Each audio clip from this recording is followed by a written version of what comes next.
Hey everybody, Taylor from Flugge Outdoors here.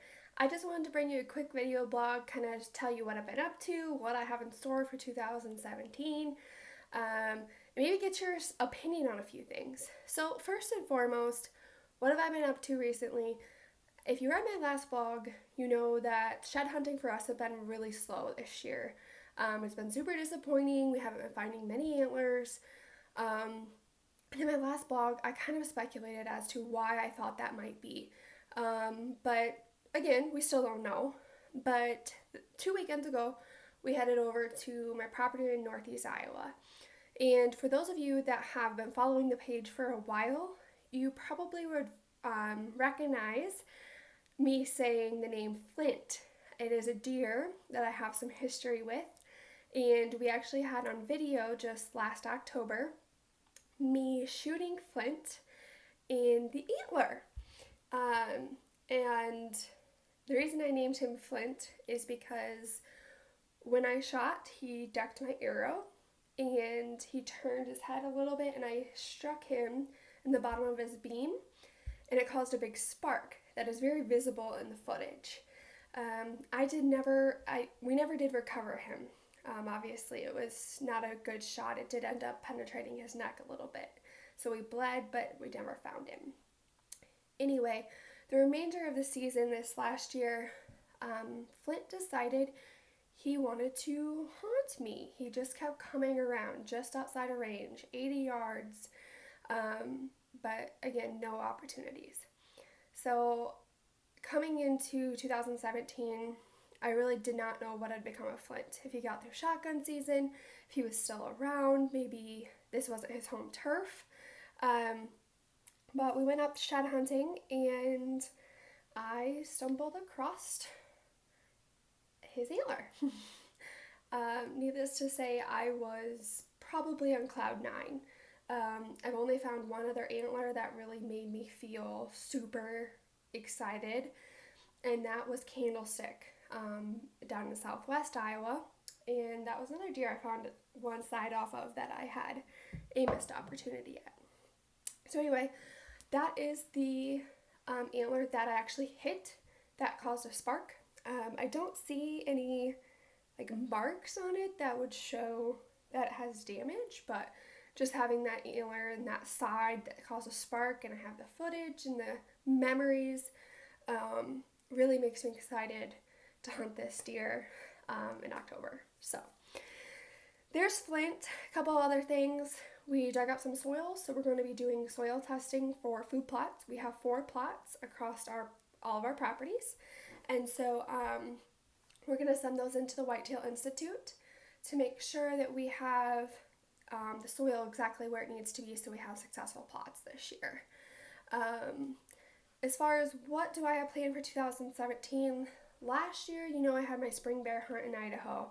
I'm sure you followed along with the blog postings for that and you saw my kill. I don't have anything like that planned this year. I might do spring turkey here in Iowa. I'm not a big bird fan. But I might try it if I have some free time with my bow, see if I can get my first turkey ever. But one exciting thing that we have planned is Ryan and I decided to put in for the Wyoming elk draw. And how that works is the first time you apply, you're basically going to get a point. We decided to put it as a team, and generally you need probably 4 to 6 points in order to draw. So we're hoping maybe 2018 versus 2019 will probably end up getting drawn, and we'll be in Wyoming elk hunting, which is, it's been a dream of mine. And besides moose hunting in Canada, it's probably one of my top bucket list things. So that's pretty exciting. Another thing, we're kind of preparing for trail cameras because we love to track our deer, seeing what we got starting in the summer. So one thing that I decided to try this year, because of the way our property is set up in Northeast Iowa, is the Wild Game Innovations 360 cam. I felt like the deer were just going on the backside of the camera all the time. So I have one funnel point that I want to put this guy on, see how it works, see if I like it. trigger speed, if it's clear, how it does at night. It is an infrared flash, which I prefer those over flash. We have done some Wild Innovation trail cameras before, and I personally really like them. We had some trouble with the infrared going out in a couple of them, but overall, I was pretty satisfied with them.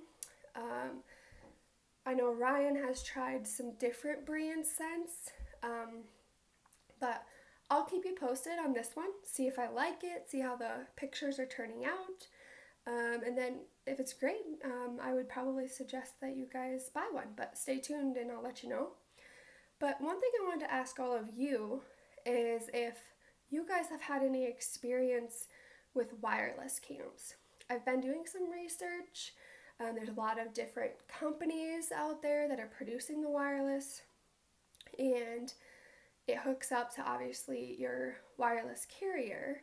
But I just wanted to make sure that I knew what I was getting myself into. Is it reliable? Does it cost more than I anticipated? Are they good quality photos? Is it using a lot of data?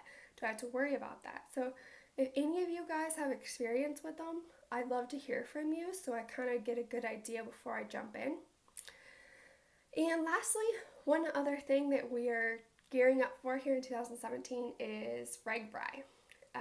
It's Register's annual bike ride across Iowa, and we have a team going, so we're working hard on getting trained for that. It's the last weekend in July. We ordered some custom Flugge Outdoor jerseys, and my good friend Scent Crusher here sent some jerseys for us too. So aside from that, we are anticipating a lot of bike riding this summer, getting into shape for that 411 miles across the state. And if you guys are at RegBri, reach out to us. We'd love to see you. So for now, thanks for following along. Follow us on Facebook, Flugge Outdoors, and then our personal Instagram accounts at Flugge Outdoors, and mine is at @tdobby. Bye now.